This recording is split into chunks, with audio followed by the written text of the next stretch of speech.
एबीआर tax year 2025 का जो return का फॉर्म है आईआरएस पे कब तक उसको अपडेट करेगा, कब तक हम टैक्स ईयर 2025 की रिटर्न फाइल करना शुरू कर सकते हैं, ये एबीआर ने क्यों होल्ड किया हुआ है, आज के इस लेक्चर में इस कॉन्सेप्ट को समझते हैं। आप देखें प्रैक्टिकल अर्निंग है, उसमें हूँ फ़हीम महबूब। वापस आते हैं टॉपिक के ऊपर। तो जब आप टैक्स ईयर 2025 की रिटर्न फाइल करते हैं जो कि 1 जुलाई 2024 से स्टार्ट हो रहा है और 30 जून 2025 पे क्लोज़ हो रहा है, इसकी जो डेडलाइन है फाइलिंग की वो 30 सितंबर होती है, जो कि बाद में सम टाइम एक्सटेंड भी की जाती है, बल्कि most of the time extend की जाती है। अगर हम हिस्ट्री में देखें 15 दिन, महीने की या 2 महीने की एक्सटेंशन लाजमी मिलती है हमें। तो अभी जब आप टैक्स रिटर्न फाइल करते हैं, जैसे आज जो है 5 जुलाई है, तो आपने टैक्स रिटर्न फाइल करनी है। तो जब आप फाइल करते हैं, ये पीरियड सेलेक्ट करते हैं, तो यहाँ पे आपको इस तरीके का एक मैसेज मिलता है कि task you have selected is not valid for tax period और not yet enabled by the ABR. मतलब एबीआर ने अभी ये जो फॉर्म है वो अपडेट नहीं किया। इसकी मैं आपको थोड़ी सी एग्जांपल दे देता हूँ, आपको हिस्ट्री में थोड़ा सा एक्सप्लेन कर देता हूँ कि टैक्स ईयर जो अगर हम बात करें टैक्स ईयर 2023 की या 24 की, तो वहाँ पे एबीआर ने 1 जुलाई को फॉर्म अपडेट किया और 7 जुलाई तक तकरीबन 550 लोगों ने टैक्स रिटर्न फाइल कर दी थी। ये 2023 की बात हो रही है।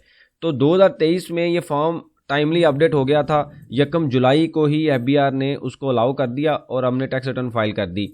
इसी तरीके से हुआ क्या था, अब हुआ ये था कि इससे पीछे थोड़ा सा अगर हम जाएं तो 2022 के जो फाइनेंस एक्ट आता है उसमें एबीआर ने एक 7E प्रॉपर्टी से रेलिवेंट एक जो टॉपिक था या सेक्शन था उसको ऐड कर दिया और कहा कि 1 साल पीछे से अप्लाई होगा। मतलब आपने जो 1 साल काम कर लिया है उसके ऊपर भी आपने टैक्स देना है। 7E का क्या होता है कि प्रॉपर्टी के ऊपर आपने हर साल 1% टैक्स देना है अगर आपकी प्रॉपर्टी की वैल्यू 25 मिलियन से ज़्यादा होती है। उसमें से कुछ एग्जम्पशंस भी थी जो हम स्टडी कर चुके हैं कि एक आपका जो कैपिटल एसेट है आपके नाम पे, जिस प्रॉपर्टी की सबसे ज़्यादा वैल्यू है, चाहे वो घर है, प्लॉट है, उसको आप निकाल सकते हैं। और कोई ऐसी प्रॉपर्टी रेंट पे दी हुई है उसको निकाल दें, कोई ऐसी प्रॉपर्टी जिस पे बिजनेस कर रहे हैं वो निकल जाएगी, और कोई ऐसी प्रॉपर्टी जो ड्यूरिंग द ईयर परचेज हुई है, सेल हुई है, वो निकल जाएगी। और 5वें नंबर थे अगर वो फेडरल गवर्नमेंट का एम्प्लॉई है तो वो भी, अगर उनको फ्लस अलॉटी हैं और प्रॉपर्टी मिलती है तो वो भी प्लॉट वहाँ पर निकल जाएगा।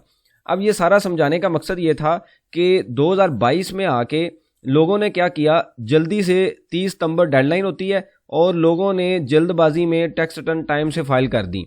एबीआर ने क्या किया कि 15 जुलाई के बाद आके 7E का जो फॉर्म था ना ये अपडेट कर दिया। अब कुछ टैक्स पेयर ने टैक्स रिटर्न फाइल कर दी थी लेकिन 7E का फॉर्म अपडेट नहीं हुआ। बाद में जब उन्होंने प्रॉपर्टी बेची 2022 के बाद, उनको या तो रिटर्न को रिवाइज करना पड़ा या फिर उनको 1% जो टैक्स था वो सेल के टाइम पे देना पड़ा।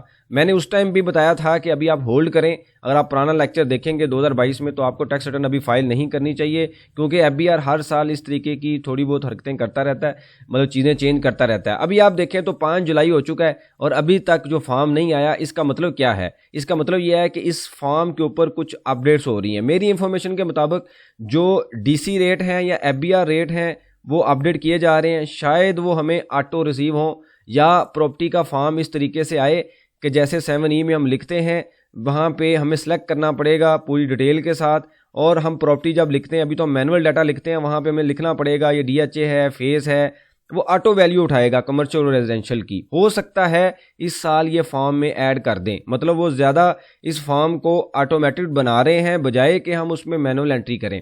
एक तो ये प्रोसेस है। दूसरा प्रोसेस है कि 30 जून पे जो बैलेंस है या 30 जून की जो ट्रांजैक्शंस हैं वो जब आप मालूमात सेंटर में जाते हैं तो वहाँ पे आज से साल 1.5 साल पहले कुछ डाटा आ रहा होता था।